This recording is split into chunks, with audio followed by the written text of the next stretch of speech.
Ekiti happens to be a sub-ethnic of the Yoruba derivation. Please, when I'm off time, let me know, please. Yeah.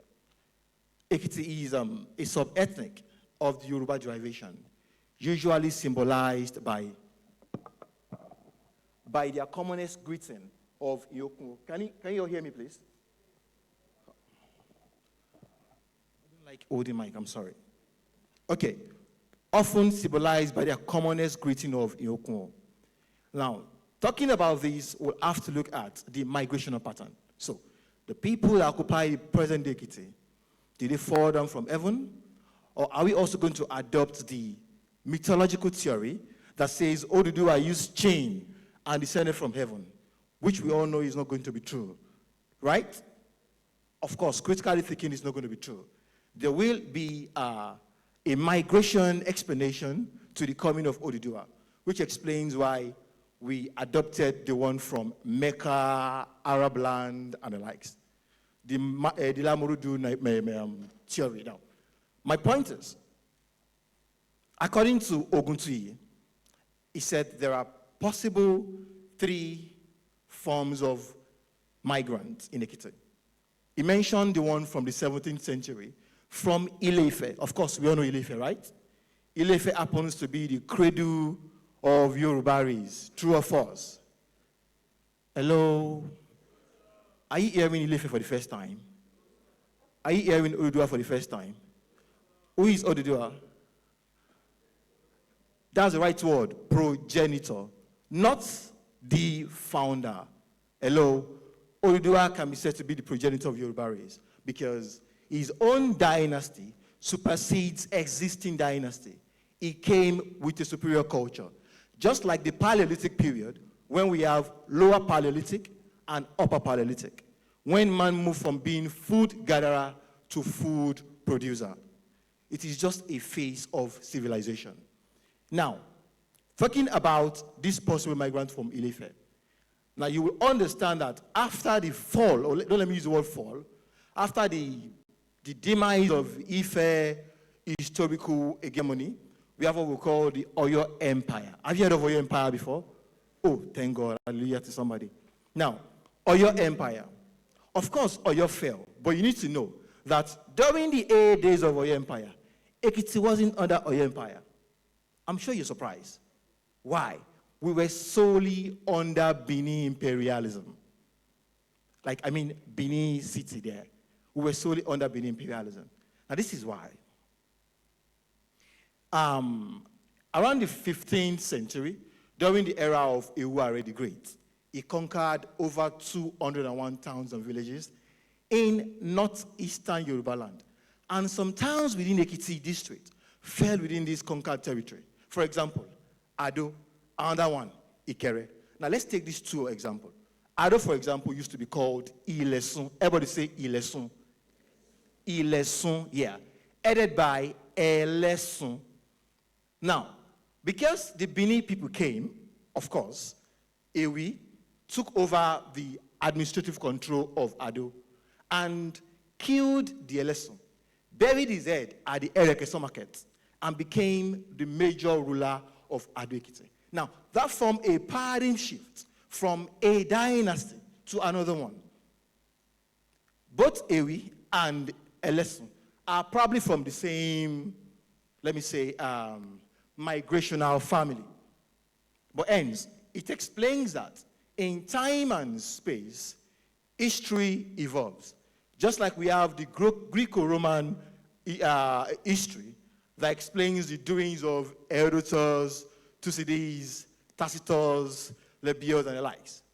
We also have our history here in Ekiti that explains movement from one stage to another. Now, talking about Ado, after Ewi took over Ado, now, we also have Ikere. Of course, you know Ikere share a very, very share boundary with Ado. True or false?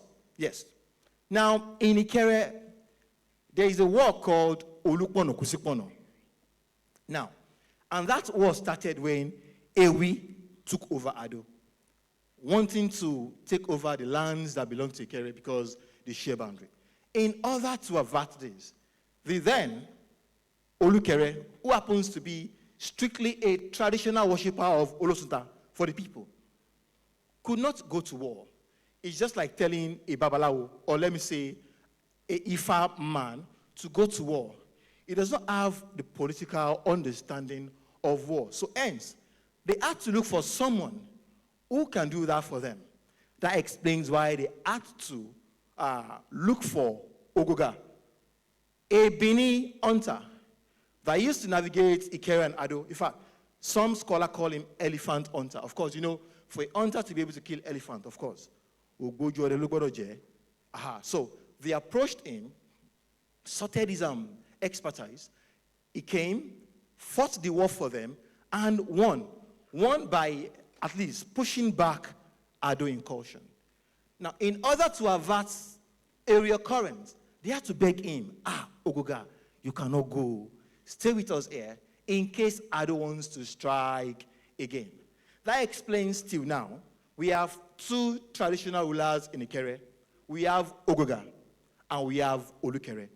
The Ogoga dynasty represents the Bini pattern, while the Olukere represents the indigenous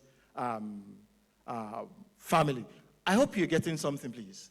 Yes. So our history is very, very important. Now, like I said earlier, we're not under Oyo Empire. We're under Benin imperialism. That explains why we now have the second migrational pattern, those from Benin in the 17th century. Now, that explains the coming of Ogoga, Ewi. Now, before you know it, they'll start procreating and you have children in generations before you know it. There'll be a dovetail of cultural ethos. For now, you know we have a lot of similarity between the Ekiti people and Benin, in name calling, in tradition, in a lot of it. For example, my own name is Osadola. There is a Benin professor called Osadola. Are you following, please? We worship Olokun in Ekiti. They worship Olokun in Benin. We practice Ogboni as a cult in Ekiti. In Benin, also they practice what? Ogboni cult. A lot of it. So we have what we call a dovetail of cultural ethos, not just in name calling, but in also cultural style, lifestyle, and a lot of it. Now, it is not just Ekiti, like I said, it is northeastern Yoruba land. So you see the same pattern follow suit, Owo, Akure, Idoani, and the likes. Now, like I said, Iware conquered 201 towns and villages in northeastern Yoruba land. Are you following, please? So my point here is this. Ekiti is a sub-ethnic of Yoruba derivation, usually symbolized by their commonest greeting of Iyokmo. Or are you hearing that for the first time? Yes. Our commonest greeting in Ekiti is what? Iyokmo. Now, aside from the fact that we have different towns and villages, none of us share the same Nasa tonation. The way Ado people speak Yoruba or speaks Ekiti is different from the way Amago people speak Ekiti. True or false? Even the small Ekboro and Eshure, they have their own Nasa tonation while speaking Ekiti. So all of these made us distinct. But in form of marriages and interconnectivity, we've been able to grow, develop ourselves, and make well of what we have. So Ekiti is blessed. We are rich. In history, we are rich. I'm sorry, I won't be able to go too deep. This is a course that will take me 3.5 months, and you want me to take it in 10 minutes. So please, I'll be so abstract about it. So ladies and gentlemen, thank you very much.